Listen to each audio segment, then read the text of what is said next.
As we head into a holiday weekend, we remember the true purpose of Memorial Day, to honor and mourn our service members who made the ultimate sacrifice. Across the nation, memorials and ceremonies will be held all weekend long, and that includes a special initiative by one of the largest veteran service organizations in the country, the Travis Manion Foundation.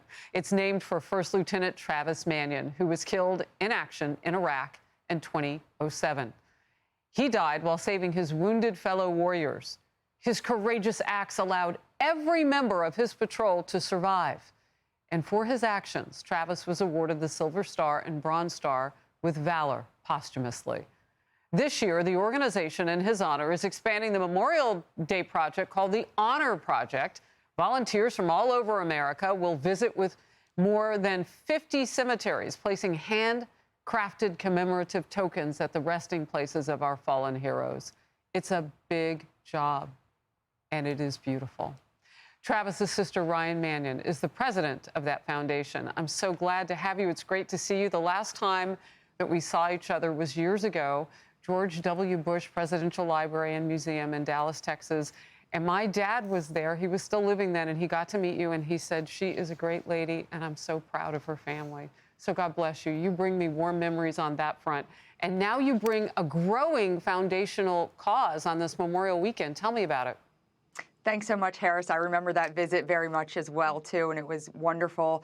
You know, for us, this was a project that started during COVID. It was a woman by the name of Emily Dominic, and she went to visit Arlington, and she was placing roses at gravestones, and she put out a tweet that went viral. She came to us the following year and said, "I think we have something here." And so we took that initiative, we turned it into the Honor Project, and over the course of this weekend, we will have thousands of volunteers at over 50 cemeteries across the country visiting thousands of grave sites, so families of the fallen know that their loved ones are being honored around Memorial Day.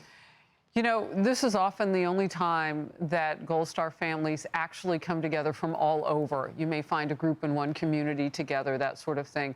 What is it like to be part of an entire movement now that matters so much to so many people?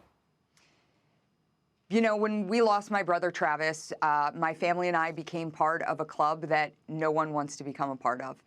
Being a Gold Star family is something that I take a lot of pride in, knowing that my brother served and sacrificed and gave his life for the freedoms that we protect so much. And so I feel that it is our job now to make sure that the rest of this country understands that we have an obligation and a responsibility to honor those sacrifices and not take for granted that word freedom and what it means. Amen to that. Now, look, you started with this, and now there's a commemorative token, which is something that in the military, you'll shake hands with someone and you'll rub back and you'll get that. Talk to me about the genesis of that and what that means, particularly on this weekend. Well, you know, placing that token is symbolic. It lets that family know that we've been there, that through the course of Memorial Day weekend, somebody walked up to their loved one's grave, they said their name, and they honored their service and sacrifice. And as a Gold Star family, I can tell you that nothing means more than knowing that our loved ones' names are said and that their legacy is continued and that they are honored and remembered. So we wanted to make sure that we were giving that back to families. And so they understood that we were visiting their loved ones, and we understood and appreciated their sacrifice. You know, when we were first together, one of the things we talked about, and it persisted for a little bit, was recruitment. And now we are seeing a rise in that. As a Gold Star family member, knowing that there might be some legacy, maybe not familial, but nationally across the country now, under a new president, it would seem, who has ushered that sort of instigation to rejoin, is so important. What are your thoughts on that? I think that one of the things that's also important about what we do with the Honor Project is making sure that our next generation understands what service and sacrifice is all about. So I'll be at Arlington National Cemetery tomorrow, joined alongside hundreds of volunteers, and many of them will be young children.